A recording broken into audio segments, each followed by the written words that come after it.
The massive alien ship landed outside Seoul on a bright Tuesday morning. Hyun-woo stood at the landing site, watching as the vessel's doors opened. He wore his best suit and carried a tablet with Earth's presentation materials. Today would change everything for humanity. 3 aliens stepped out. They walked on 4 legs but stood upright like centaurs. Their leader, Ambassador Vorix, had purple skin and eyes that seemed to see in multiple directions at once. Behind him came Krell, a smaller alien carrying strange devices. The third was Commander Thex, who wore what looked like military armor. Hyun-woo stepped forward and bowed slightly. He had practiced this moment for months. The aliens studied him with those strange eyes. Finally, Vorix spoke through a translation device that hung around his neck. "Greetings, human representative. We are the Galactic Council's evaluation team. We will assess your species and your world. If you meet our standards, Earth may join the Council." "Welcome to Earth," Hyun-woo said with a smile. "We're honored by your visit. Please, let me show you our exhibition center. We've prepared displays of Earth's culture, technology, and our animals." They traveled to the exhibition center in electric vehicles. The aliens seemed impressed by the clean streets and green parks. Commander Thex kept scanning everything with a handheld device. Krell took notes constantly. Inside the exhibition center, Hyun-woo's assistant Da-eun waited. She was a young woman with bright eyes and a friendly smile. She greeted the aliens warmly and began the tour. The first section showed human art, music, and literature. The aliens seemed curious but not particularly impressed. "All species have culture," Vorix said. "Show us something unique to Earth." Da-eun led them to the animal section. Here they had set up safe viewing areas for various Earth creatures. A German shepherd named Duke played in a large pen. Several horses grazed in an outdoor paddock. Birds flew in a massive enclosed habitat. There were also displays showing cats, rabbits, and other domestic animals. "These are our companion animals," Hyun-woo explained. "They live with us, work with us, and share our homes." Vorix looked confused. "Companion animals? You mean servants?" "No," Da-eun said. "Partners. Friends even." Krell stepped forward. He pulled out a small device from his equipment bag. It was silver and covered with blinking lights. "Ambassador, with your permission, I'd like to run a standard test." Vorix nodded. Krell activated the device. A faint humming sound filled the air. Hyun-woo felt a strange pressure in his head, like the feeling before a thunderstorm. He glanced at Da-eun, who looked equally uncomfortable. "What is that?" Hyun-woo asked. "A compliance field," Krell explained. "It ensures the lower animals respond to the dominant species. All civilized worlds use this technology. It keeps order." Hyun-woo watched the animals carefully. Duke continued playing with a ball. A staff member threw it and the dog ran to fetch it, tail wagging. The horses kept eating grass. The birds sang and flew from branch to branch. Nothing changed. Krell stared at his device. He tapped it several times. He adjusted settings. The humming grew louder. Still, the animals acted completely normal. "Impossible," Krell muttered. He walked closer to Duke's pen. The dog noticed him and barked once, then went back to playing. Krell increased the power. The device glowed brighter. Duke picked up his ball and dropped it at his handler's feet, waiting for another throw. Commander Thex stepped forward. "The device must be broken." "It's not broken," Krell said defensively. "I calibrated it this morning, watch." He pulled out a small container. Inside was a creature from his home world, something like a 6-legged mouse. He activated the compliance field. The creature immediately froze, then lay down in a submissive position. Krell turned the field off. The creature resumed normal activity. He turned it on again, pointing it at the horses. They didn't even look up from their grass. "This is highly unusual," Vorix said. His voice carried concern now. "In 300 years of galactic exploration, we've never encountered animals that resist the compliance field." Hyun-woo felt a mix of pride and worry. "Is that a problem?" "A problem?" Commander Thex's voice was sharp. "It's unprecedented. The compliance field works on every known form of animal life. It's a fundamental law of biology across the galaxy." Da-eun spoke up quietly. "Perhaps Earth animals are different. We've been isolated from the galaxy for a very long time." Vorix studied the animals for a long moment. "Different, yes, but how different?" He turned to Hyun-woo. "What else can you show us? Do you have wild animals? Predators?" "Yes," Hyun-woo said. "We have a wildlife sanctuary about an hour from here. It houses rescued animals and endangered species. Take us there, Vorix commanded. It wasn't a request. They loaded back into the vehicles. Krell kept testing his device, muttering calculations. Commander Thex spoke quietly with Vorix in their own language. The translation device didn't pick it up, but Hyunwoo could see the tension in their body language. Da-Yun sat next to Hyunwoo in the vehicle. She leaned close and whispered, "They seem scared." "Scared of dogs and horses?" Hyunwoo whispered back. "Scared of what it means," Da-Un replied. "If their control technology doesn't work on our animals, what does that say about their control over the galaxy?" Hyunwoo hadn't thought of it that way. He looked out the window at the passing countryside. Earth looked peaceful and beautiful, but now he wondered if their planet was about to become very complicated. The wildlife sanctuary appeared ahead. Large fenced areas stretched across rolling hills. Hyunwoo could see bears in one section, wolves in another. There was a big cat area with tigers and lions. Birds of prey circled in massive flight cages. As they approached the entrance, Hyunwoo realized something important. The aliens were about to meet Earth's true predators, and if gentle dogs and horses didn't respond to their technology, what would tigers and bears do? He glanced at the aliens in the vehicle ahead. They had no idea what they were walking into. Earth had spent millions of years creating animals that survived by being strong, fierce, and absolutely unwilling to submit to anything. The vehicle stopped at the sanctuary gates. A man in khaki clothes waited there. This was Tae-Yang, the sanctuary's manager. He waved as they got out. "Welcome," Tae-Yang called out. "I understand we have some special visitors today." Vorix stepped forward. "We need to test your predators. All of them, immediately." Tae-Yang looked at Hyunwoo with raised eyebrows. Hyunwoo nodded. Whatever was about to happen, they couldn't stop it now. Earth's animals were about to show the galaxy something it had never seen before, and Hyunwoo had a feeling that nothing would ever be the same again. Tae-Yang led the group down a gravel path between the animal enclosures. The aliens walked carefully, their eyes scanning everything. Krell held his compliance device ready. Commander Thex kept one hand near his weapon. "Our sanctuary protects animals that can't survive in the wild," Tae-Yang explained. "Some were injured. Some were rescued from bad situations. We give them a safe home." They stopped at the first large enclosure. A massive grizzly bear sat near a pool of water. The bear was easily 3 meters tall when it stood. Its claws looked like knives.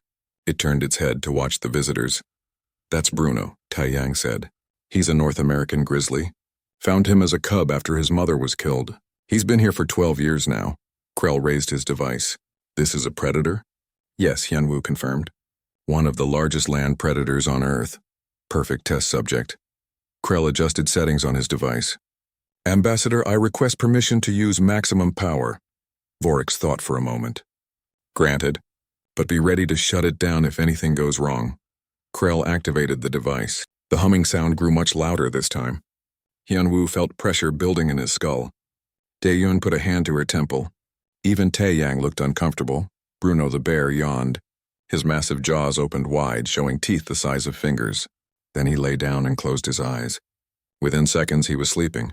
"Finally," Commander Thex said. "It worked." Tae-Yang laughed. "That's not your device. Bruno always naps at this time. He's done it every day for years." As if to prove the point, Bruno rolled over and started snoring. The sound was like a small earthquake. He was completely relaxed, not showing any signs of submission or fear. Krell increased the power even more. The device was now glowing bright red. The pressure in the air felt like standing next to a powerful magnet. Bruno kept sleeping peacefully. "This is 300% of normal power," Krell said. His voice shook slightly. "On my homeworld, this would paralyze every animal within a kilometer. This bear is sleeping like it's a normal day." "Let's try the wolves," Vorix said. His calm voice was starting to crack. They walked to the wolf enclosure. A pack of 6 gray wolves moved through the trees. They noticed the visitors and came closer to investigate. Their eyes were intelligent and curious. "These are pack hunters," Tae-Yang explained. "They work together. Very social animals. Very smart." Krell activated the device again at maximum power. The wolves stopped walking. For a moment, the aliens looked hopeful. Then the wolves simply sat down and watched the visitors with calm interest. One of them scratched behind its ear with a back leg. Another lay down in the shade. "They're waiting for us to do something interesting," Tae-Yang said. "Wolves are curious. They want to see what we're doing. Commander Thex turned to Vorix. Ambassador, we need to consider the possibility that this isn't a malfunction. Earth animals may have natural resistance to our technology. Natural resistance, Vorix repeated slowly. That should be impossible. The compliance field works on the neural pathways that all animals share. It's universal biology. Perhaps not as universal as we thought, Hyunwoo said quietly. They moved on to see more animals. At the tiger enclosure, a young alien technician named Pix followed behind the group. He was smaller than the others and seemed very nervous. He kept checking readings on a handheld scanner. A Bengal tiger paced behind the fence. It was a beautiful animal with orange and black stripes. Its muscles moved under its fur like water. The tiger's eyes locked onto the visitors. Her name is Ronnie, Tae Yang said. She's our youngest tiger. Still learning to hunt even though we feed her. Krell raised the device once more. Ronnie stopped pacing. She looked directly at Krell. Her eyes narrowed. Then she did something that made everyone freeze. She crouched low and began to stalk toward the fence. Her movements were silent and smooth. She's not submitting, Daeun whispered. She's hunting. Pix was distracted by his scanner. He walked closer to the fence, trying to get better readings. He didn't notice Ronnie moving toward him. The tiger got closer, closer. Her body was tense and ready. Pix! Move back! Commander Thex shouted. Pix looked up. Ronnie was right at the fence, staring at him. The tiger's eyes held pure predatory assessment. She wasn't afraid. She wasn't submissive. She was calculating if Pix would make a good meal. The fence was the only thing stopping her. Pix stumbled backward and fell. Ronnie watched him with interest. Then she turned and walked away, as if deciding he wasn't worth the effort. The tiger lay down in the sun and began grooming herself. Thex helped Pix to his feet. The young technician was shaking. It looked at me like I was food, he said. Your device did nothing. Nothing at all. Ji-won arrived then. She was a wildlife biologist who worked at the sanctuary. She had been monitoring the tests from a distance. She approached the group with a concerned expression. I've been watching your tests, Ji-won said. I think I know why your technology isn't working. May I explain? Vorix nodded eagerly. Please. We need to understand this. Ji-won pulled out a tablet. Earth's evolutionary history is different from what you might expect. Our animals evolved in constant competition. Predator versus prey. Survival of the fittest. For hundreds of millions of years, animals that couldn't resist, fight, or escape died out. She showed images on her tablet. Dinosaurs hunting. Ancient mammals fighting. Modern predators taking down prey. Earth is a world of struggle. Every animal here is descended from winners. From survivors who refuse to give up. Krell studied the images. But all worlds have evolution. All worlds have predators and prey. Not like Earth, Ji-won said. Your compliance field works because most worlds developed with clear hierarchies. Dominant species at the top, everyone else below. But Earth never had that. Every species here fights for its place. Even our smallest animals can be fierce. She showed a video of a honey badger. The small animal fought off lions. This creature weighs maybe 15 kilograms. But it doesn't know how to submit. It only knows how to fight. Commander Thex looked shaken. You're saying every animal on this planet has this trait? This refusal to submit? To varying degrees, yes, Ji-won confirmed. It's bred into their very nature. Submission means death here.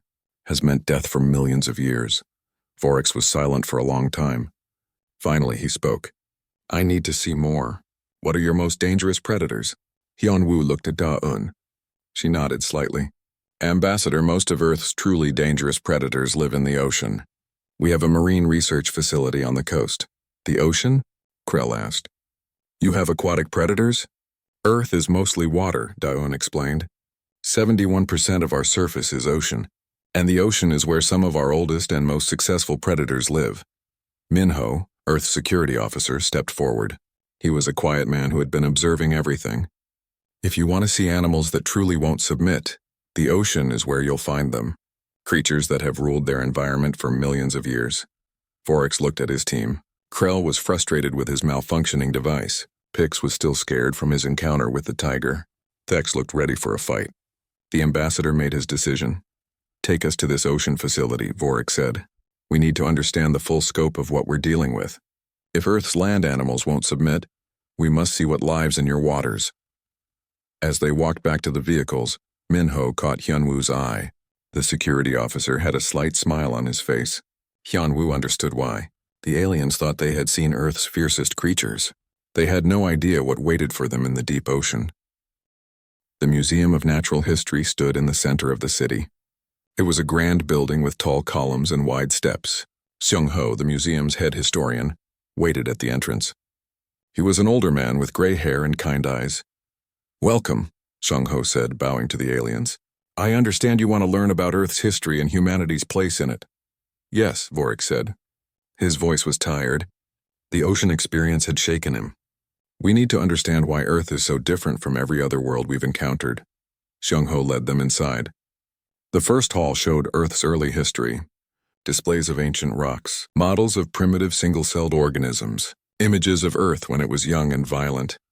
Life on Earth began about 4 billion years ago, Seung-ho explained. It started simple. Then it became more complex. But always there was competition. Competition for food, for space, for survival. They moved to the next hall. Here were dinosaurs. Massive skeletons towered above them. A Tyrannosaurus skull showed teeth like knives. A Triceratops skeleton displayed its defensive horns. These creatures ruled Earth for over 160 million years, Seung-ho said. They were successful because they adapted. They competed. They survived. Krell studied the dinosaur bones. "What happened to them?" "An asteroid struck Earth," Seung-ho replied. 66 million years ago. It caused a mass extinction. But life didn't end. It adapted. Mammals, which had been small and hiding, suddenly had their chance. The next section showed early mammals, small creatures that lived in the shadows of dinosaurs, then larger mammals after the extinction, saber-toothed cats, giant ground sloths, woolly mammoths. Finally, they reached the human section. Seung-ho stopped at a display showing early human ancestors, ape-like creatures standing upright on 2 legs. "This is where humanity began," Seung-ho said. "About 7 million years ago in Africa. Our ancestors weren't the strongest animals.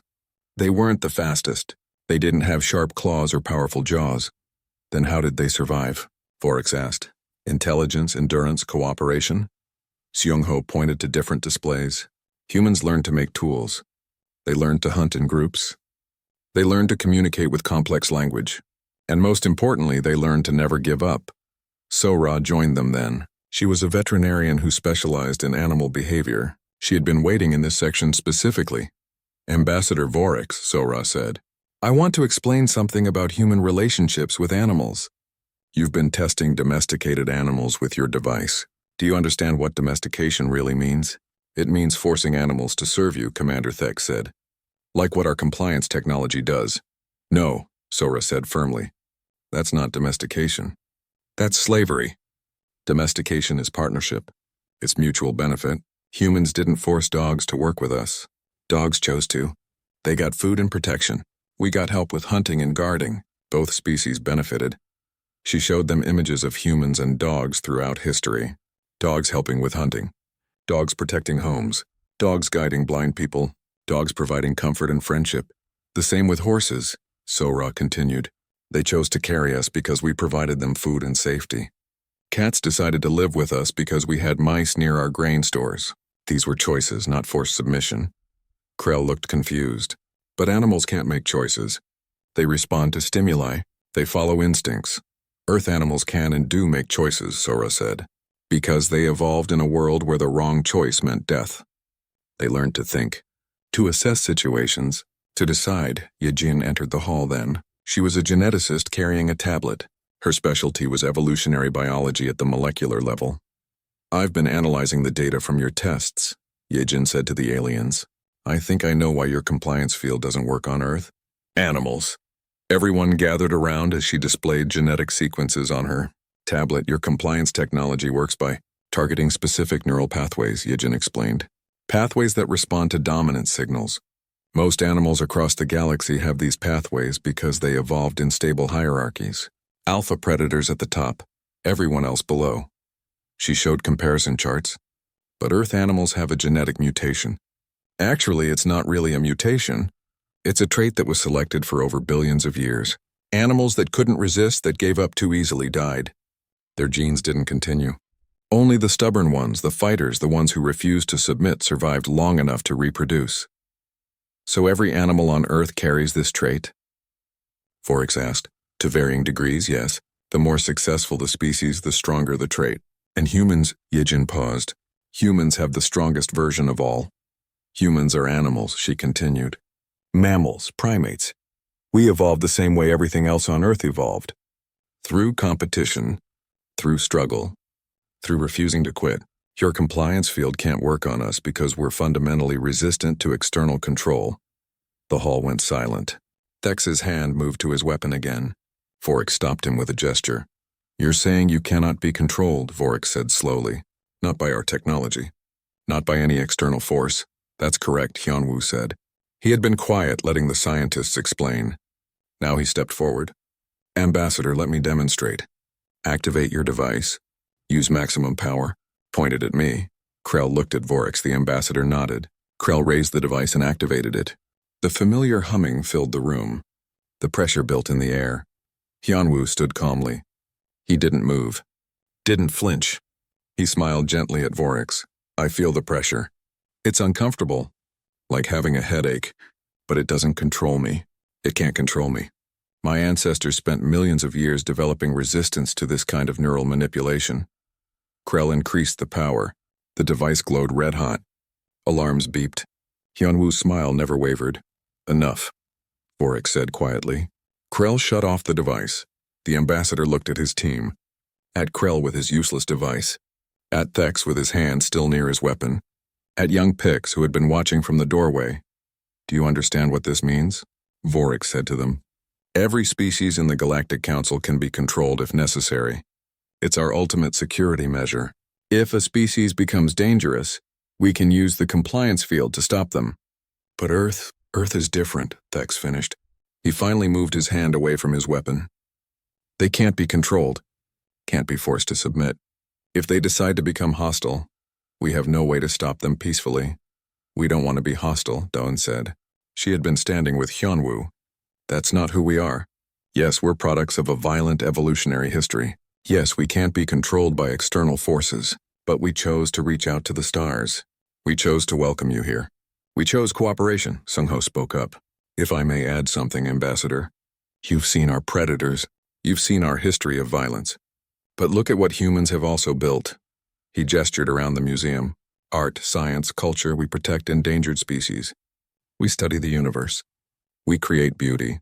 We're not just survivors. We're also dreamers. Vorex walked to a window. He looked out at the city. People walked the streets peacefully. Children played in a park. Cars moved in orderly traffic. It looked like any civilized world. You're asking us to trust you, Vorex said, to accept a species into the Galactic Council that we cannot control. That has never been done. Never in the 300 years of the Council's existence. Yes, Hyunwoo said simply. We're asking for trust. We're also offering it. We know you could try to destroy us. Your technology is more advanced. You have warships. We have none. But we're betting that the galaxy values something more than control. We're betting it values partnership, cooperation, mutual respect. Thex drew his weapon. Everyone froze. He looked at it for a long moment. Then he looked at Hyunwoo. Would a weapon even work on you? If I fired this, would you just endure it through sheer stubbornness? I would die, Hyunwoo said calmly. I'm not invincible. None of us are. We can be hurt. We can be killed. We're not asking to join your council because we're powerful. We're asking because we want to be part of something bigger than ourselves. Thex holstered his weapon. You're the most dangerous species I've ever encountered. Not because you're strong, but because you choose to be peaceful when you could be violent. That makes you unpredictable. Maybe that's exactly what the galaxy needs, Vorex said. He turned from the window. Something unpredictable. Something that can't be controlled. Something that chooses its own path. He looked at Hyunwoo. What do you want from the Galactic Council, Dr. Hyunwoo? Partnership, Hyunwoo said. Knowledge exchange, trade, friendship. We want to learn from you and teach you what we know. We want our children to grow up knowing they're part of a galactic community. We want to explore the stars together, Vorex nodded slowly. I need to take this to the Council. They will need to vote. This decision will affect the entire galaxy. He paused. But I will recommend that Earth be accepted. With full autonomy, no compliance protocols. No forced controls. You will be the first truly free member of the galactic community. Yanwu bowed deeply. Thank you, Ambassador. That's all we ask, the freedom to choose our own path. As the aliens prepared to leave, Yejin approached Forex one more time. Ambassador, one more thing. The Galactic Council chamber was enormous. It floated in space, a massive ring-shaped station orbiting a neutral star. Representatives from 300 species sat in circular rows. Each had their own section with translation devices and voting panels. Hyun-woo stood in the center with Da-un beside him. They wore formal diplomatic clothes. Around them, hundreds of alien eyes watched. Some were curious. Some were suspicious. Some were afraid. Ambassador Vorex had presented his report. He had shown recordings of the tests. Dogs ignoring the compliance field. Bears sleeping through it. The tiger stalking pics. The orcas playing with the submersible. The colossal squid holding them captive. And finally, Hyun-woo standing unaffected while the device ran at maximum power. The council chamber erupted in discussion. Some species argued that Earth was too dangerous. Others said this was unprecedented and required more study. A few suggested that humans were lying or had developed some kind of blocking technology. The council speaker called for order. She was a tall being with blue skin and 4 arms. Her species had founded the council centuries ago. We will hear from the human representative. Dr. Hyun-woo, please address the council. Hyun-woo stepped forward. His voice was calm and clear.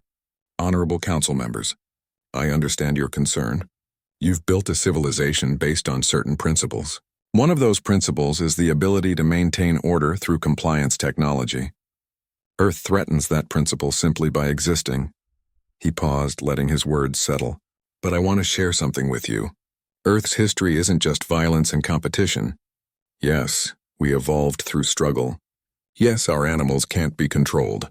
But we also learned something valuable through all those millions of years. Dayun activated a holographic display. Images of Earth appeared. Forests, oceans, animals living together in complex ecosystems. This is Earth, Hyun-woo continued. Predators and prey living in balance. Not because something forces them to, but because they found a natural equilibrium. The wolf needs the deer needs the grass needs the soil. Everything connects. More images appeared. Humans helping injured animals, wildlife sanctuaries, conservation efforts. We hunt, yes. We're predators, yes. But we also protect. We also preserve. We choose to share our planet with creatures that could kill us. We choose to save species that have no practical value to us. We do this because we understand something important. Hyun-woo looked around the chamber. True strength isn't about control. It's about choosing not to use your power when you could. It's about cooperation instead of domination. It's about partnership instead of submission. A council member stood. She was from the Vex species, known for their logical minds. Beautiful words, Dr. Hyun-woo. But what guarantee do we have? If humans can't be controlled, what stops you from becoming dangerous? Nothing, Hyun-woo said honestly. And that's exactly the point. Control isn't a guarantee of safety. It's an illusion. Your compliance technology makes you feel safe, but it doesn't make you actually safe. Real safety comes from trust, from mutual benefit, from understanding that we're stronger together than apart. Another member stood, a warrior from the Krix Empire. You speak of partnership, but partnerships require equality. You cannot be controlled. Every other species here can. That's not equality. That's you having power over us. Daeun stepped forward. With respect, it's not humans who have power here. You have starships, advanced weapons, hundreds of worlds. We have one planet and no military space fleet. The real question isn't whether you can trust us. It's whether you can trust yourselves to treat us fairly when you have all the power. The council went silent. Daeun continued. You're worried about what humans might do without control. But have you thought about what it means that every species in this council can be controlled? What happens when someone with bad intentions gets access to that technology? At least with Earth, you know we can't be forced to do things against our will. That makes us reliable in a way controlled species never can be. Commander Thek stood in the observer section. I want to add something. I've studied Earth's military history. They've had countless wars, terrible weapons. But do you know what they did with their most powerful weapon? They created treaties to limit it. They chose to control themselves rather than destroy each other. That's what makes them dangerous to their enemies and valuable as allies. The council speaker raised one of her 4 hands. The council will now discuss and vote. Dr. Hyunwoo and Assistant Dayun, please wait outside. Hyunwoo and Dayun left the chamber. They waited in an observation deck. Through the windows, they could see the stars. So many stars, so many possible worlds, so much potential for friendship or conflict. Do you think they'll accept us? Dayun asked. I don't know, Hyunwoo admitted. We're asking them to do something that goes against everything they've built. It's scary. Change is always scary. Hours passed. Finally, the chamber doors opened. The council speaker beckoned them back inside. The chamber was quiet. Every representative watched as Hyunwoo and Dayun walked to the center. The speaker's forearms moved in a formal gesture. The Galactic Council has voted, she announced. By a margin of 212 to 88 with abstentions, Earth has been accepted as a member of the galactic community. Relief flooded through Hyunwoo. Beside him, Daeun's eyes filled with tears. The speaker continued. However, this membership comes with unprecedented conditions. Earth will have full autonomy. No compliance protocols will be used on humans or any Earth animals. No external control will be attempted. In return, Earth agrees to regular diplomatic oversight and transparent communication with the Council. Any breach of trust will result in immediate expulsion and possible quarantine. We accept these conditions, Hyunwoo said. Gladly, the speaker nodded. Then welcome to the galactic community, Earth. May you teach us something new about freedom. News of Earth's acceptance spread quickly across the galaxy. On many worlds, citizens saw images of Earth's animals, the dogs who wouldn't submit, the bears who slept through control attempts, the tigers who hunted without fear, the orcas who played despite technology meant to paralyze them. These images became symbols of resistance, of independence, of natural freedom. Some younger members of other species began questioning their own compliance to the systems around them, not violently, not dangerously, but thoughtfully. 3 months later, Hyunwoo walked through a park in Seoul. It was a beautiful spring day. Children played. Dogs ran, birds sang. Everything was normal. But everything was also different. Ambassador Vorix walked beside him. The alien had returned to Earth for diplomatic discussions. He watched a dog playing fetch with its owner. I still don't fully understand, Vorix said. That dog runs after the ball when the human throws it. Isn't that submission? Isn't that obedience? Hyunwoo smiled. Watch what happens next. The dog brought the ball back. But instead of giving it to the human, the dog dropped it at its own feet. Then the dog picked it back up and ran away, wanting the human to chase. The human laughed and ran after the dog. They were playing together, equal participants in a game. The dog isn't obeying, Hyunwoo explained. The dog is playing. It's choosing to participate in an activity that both enjoy.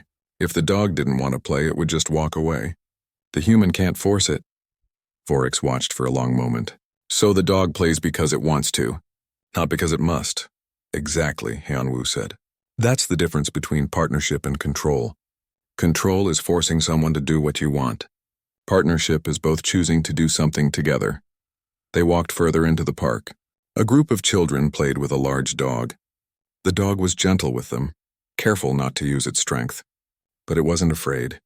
It wasn't submissive. It was confident and happy. You know, Vorix said slowly. Since Earth joined the Council, we've had some interesting developments. 3 species have requested reviews of their compliance protocols.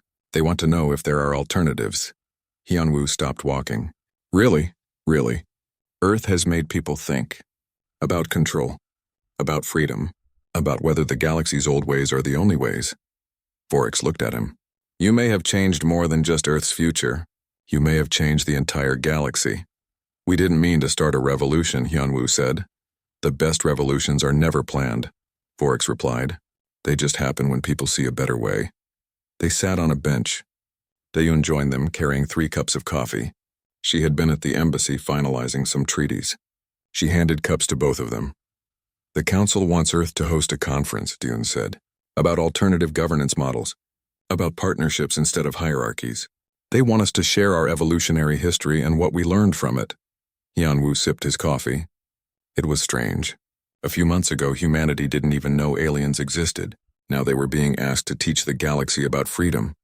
What do we tell them? Dayun asked. How do we explain what makes Earth special? Hyunwoo thought for a moment. He watched the dog still playing with the children. He saw the birds flying freely overhead. He felt the sun on his face and the breeze in the trees. We tell them the truth, he said finally. Earth isn't special because we're strong. Earthian. The Ocean Research Facility sat on a platform 10 kilometers from the coast.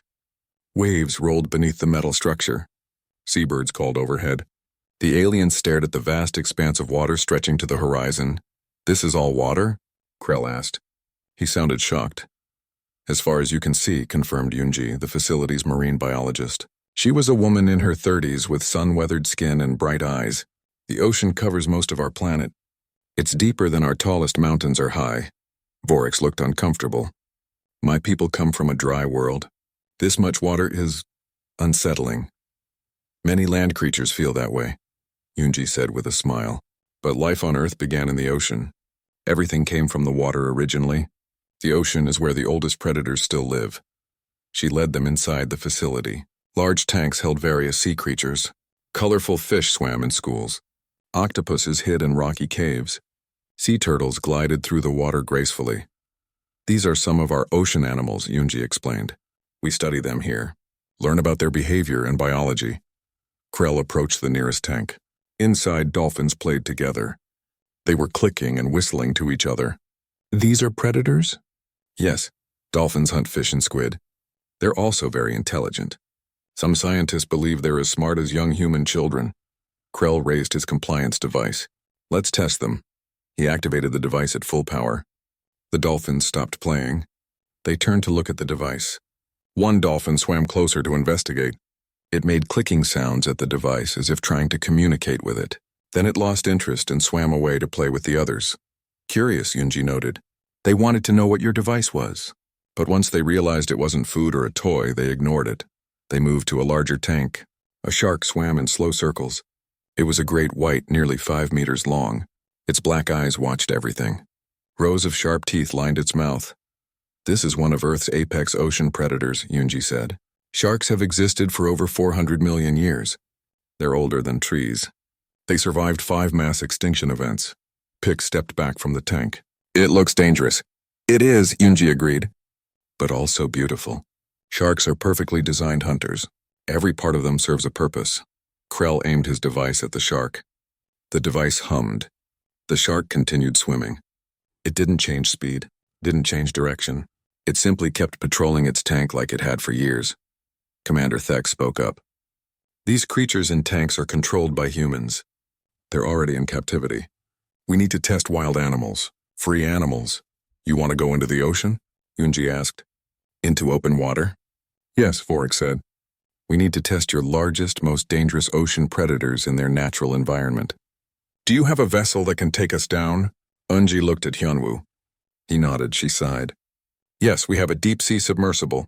It can take 6 passengers down to 1,000 meters. But I have to warn you, the deep ocean is not a place for casual visits. We accept the risks, Vorex said firmly. An hour later, they were in the submersible. It was a sphere of reinforced steel with small windows. Yoonji piloted from the front. Hyunwoo, Dayun, and Junseo, a xenobiologist, joined them along with Vorex, Krell, and Thex. The submersible sank below the waves. Light faded quickly. Soon they were surrounded by blue darkness. Small fish darted past the windows. Jellyfish drifted by like ghosts. We're at 200 meters, Yoonji announced. This is still the shallow zone. Most sunlight doesn't reach past this point. They descended deeper. The water turned from blue to black. Yoonji turned on the submersible's lights. Strange creatures appeared in the beams. Fish with huge eyes, squid with transparent bodies. 400 meters, Yoonji said. We're entering the twilight zone. The pressure outside is now 40 times normal air pressure. Krell kept checking his device. Everything is working normally. We just need to find a predator to test. Be patient, Yoonji said. The ocean will show us what it wants to show us. Then they saw them. A pod of orcas. The massive black and white shapes moved through the water like shadows. They were beautiful and terrifying at the same time. The largest was over 8 meters long. Killer whales, Dayun whispered. Actually, they're the largest species of dolphin. Are they dangerous? Pix had stayed on the surface platform, but his voice came through the radio. Very, Junseo answered. Orcas are apex predators. They hunt whales, sharks, seals. They have no natural enemies. They're also incredibly intelligent. They have complex social structures and communication. Perfect, Thek said. Activate the device. Krell turned the compliance field to maximum power. The humming filled the submersible. The orcas stopped swimming. Everyone held their breath. Then the orcas turned. They swam directly toward the submersible. Not aggressively, curiously. The largest one approached the window where Vorik sat. It looked directly at him with its intelligent eye. It's examining us, Yunji said quietly. They're trying to figure out what we are. Another orca nudged the submersible gently. The whole vessel rocked. Alarms beeped. The orcas made clicking sounds. They were communicating with each other. They're not afraid, Hyunwoo observed. They're playing with us. The device is at maximum power, Krell said. His voice was shaking. It should be working. They should be paralyzed or fleeing. Instead, they're treating us like a toy. The orcas lost interest after a few minutes. They swam away into the darkness. Krell shut off his device. Everyone was quiet. Take us deeper, Thex ordered. I want to see the largest predators you have. Commander, I don't think that's wise, Yunji protested. Do it, Vorix commanded. We need to understand. Yunji adjusted the controls. They descended deeper. 600 meters. 700. 800. The pressure gauges climbed higher. The darkness became absolute except for their lights. We're approaching the midnight zone, Yunji said. 95% of Earth's ocean is unexplored. We don't know everything that lives down here. Something moved in the darkness beyond their lights. Something huge. The submersible's sensors picked up a large mass approaching. Then they saw it. A colossal squid. Its body was longer than the submersible. Tentacles stretched even further. Each tentacle was lined with hooks and suckers. The creature's eyes were the size of dinner plates. By the stars, Vorix breathed. The squid approached slowly. Its tentacles reached out. One wrapped around the submersible. The metal groaned. Alarm screamed. Activate the device. Thek shouted. Krell pressed the button. Maximum power. The squid didn't react. It held the submersible firmly. Another tentacle wrapped around the vessel. They were caught. Emergency ascent. Yunji activated the emergency systems. Ballast dropped. The submersible's engines pushed upward. But the squid held on. For a terrible moment, nothing happened. Then slowly the squid released them, not because of the device, not because of fear. It simply chose to let them go. The creature watched them ascend with those massive eyes, then disappeared into the darkness. They rose through the water in silence.